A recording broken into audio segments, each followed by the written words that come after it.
Hai, Assalamualaikum warahmatullahi wabarakatuh. Bersama dengan saya, Erni Rukmana. Tema pembelajaran hari ini, statistik kesehatan. Kenapa? Karena penting sekali pembelajaran statistik kesehatan ini nanti berguna untuk penelitian-penelitian, baik yang sedang skripsi, tesis, atau penelitian lainnya. Nanti kan kita mau melihat data tersebut berhubungan atau tidak, bermakna atau tidak bermakna. Nah, referensi yang saya pakai untuk pembahasan kali ini menggunakan buku Safiyuddin Dahlan, yaitu Statistik untuk Kedokteran dan Kesehatan. Silakan kalau mau lebih detail beli bukunya. Saya anjurkan sekali. Dan buku kedua itu Safrizal Helmi Situmorang, Analisis Data untuk Riset Manajemen dan Bisnis. Tidak ada sangkut pautnya dengan statistik kesehatan, tapi di dalam buku ini detail juga penggunaan SPSS. Kemarin saya sempat pelatihan di USU bersama beliau Safrizal Helmi Situmorang. Nah, sebelum kita nanti pengaplikasiannya di SPSS setelah belajar konsep dari statistik kesehatan, lebih mudahnya kita harus tahu dulu apa itu statistik. Gitu.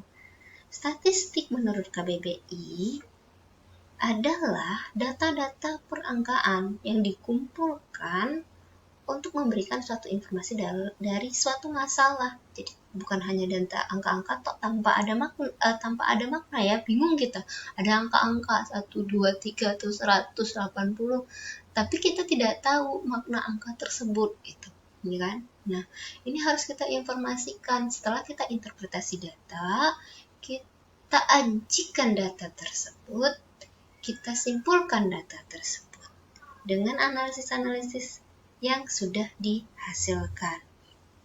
Nah, untuk aplikasi ilmu statistik sendiri itu dapat dibagi dua, statistik deskriptif dan statistik induktif. Statistik deskriptif itu berusaha menjelaskan atau menggambarkan berbagai karakteristik mean, variance, modus, median. Nanti kita belajar ya secara numerik ya kan. Itu ada mean, variance, modus, median. Nanti kategorinya ada distribusi frekuensi, untuk melihat proporsi, sensitivitas, spesifitas, area under the curve. Kalau numerik ini apakah datanya secara normal, data numerik yang normal, apakah tidak data yang tidak normal gitu kan. Kalau datanya tidak normal, apakah bisa dibuat data normal? Ya, nanti itu di analisisnya kita akan belajar lebih lanjut. Nanti ada deskriptif secara rate, incident rate gitu kan. Nah, ini kita bahas di SPSS. Oh iya, kedua itu statistik induktif, membuat berbagai inferensi terhadap sekumpulan data yang berasal dari suatu sampel. Ya, kita menguji hipotesisnya. Sebenarnya secara praktek untuk kedua bagian statistik ini, deskriptif dan induktif, itu dipakainya bersama-sama. Jadi mulai dari statistik deskriptif dulu, baru nanti lanjut ke analisis statistik untuk inferensinya. Nah, contohnya seperti ini nih. Kita ingin meneliti faktor-faktor yang mempengaruhi stunting pada balita di Kota Medan. Nah, ada data tentang jenis kelaminnya, jumlah laki-laki, jumlah perempuannya, data tinggi badan, panjang badan lahir, terus panjang badan pada saat ini, terus berat badan lahir, berat badan saat ini, berapa jumlah balita yang BBLR gitu kan.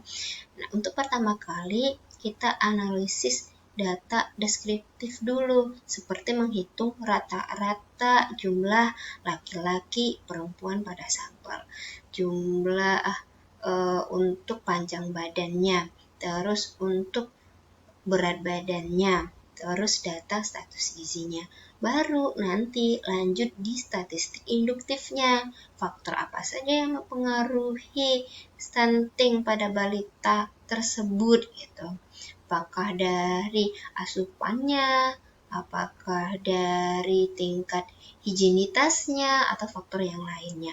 Jadi intinya adalah dua statistik, yaitu statistik deskriptif dan statistik induktif ini pada prakteknya keduanya nanti dipakai secara bersama-sama.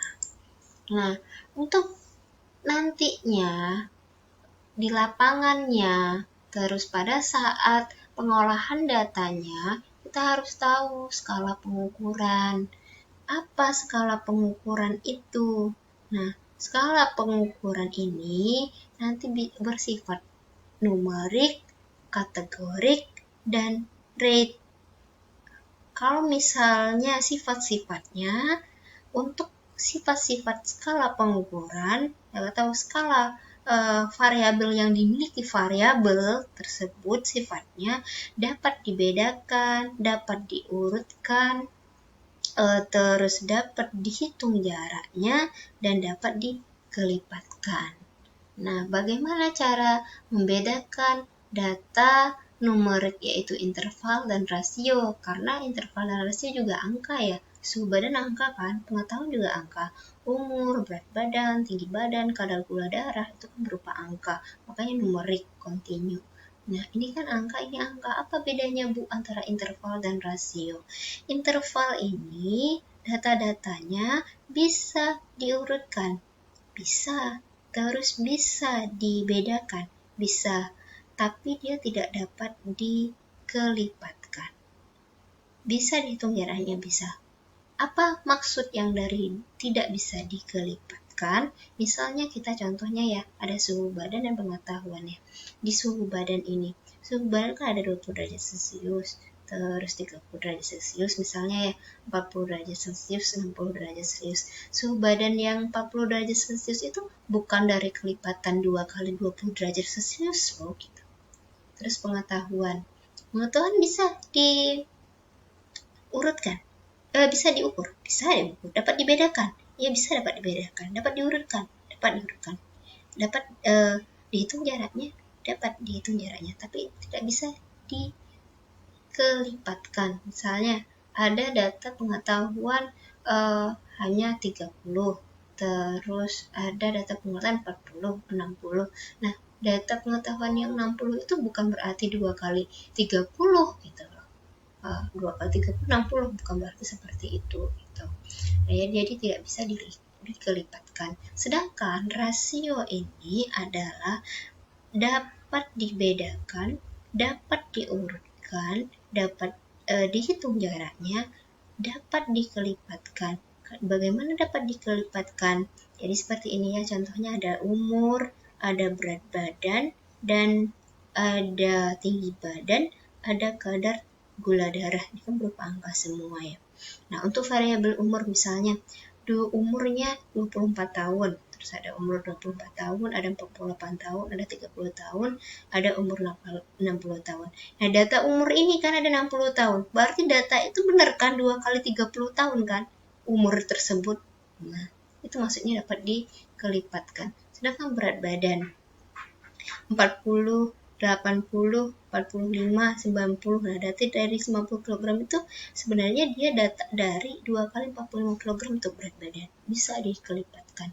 Sama seperti tinggi badan, kadar gula darah. Nah, untuk data kategori itu ada 2, ordinal dan nominal.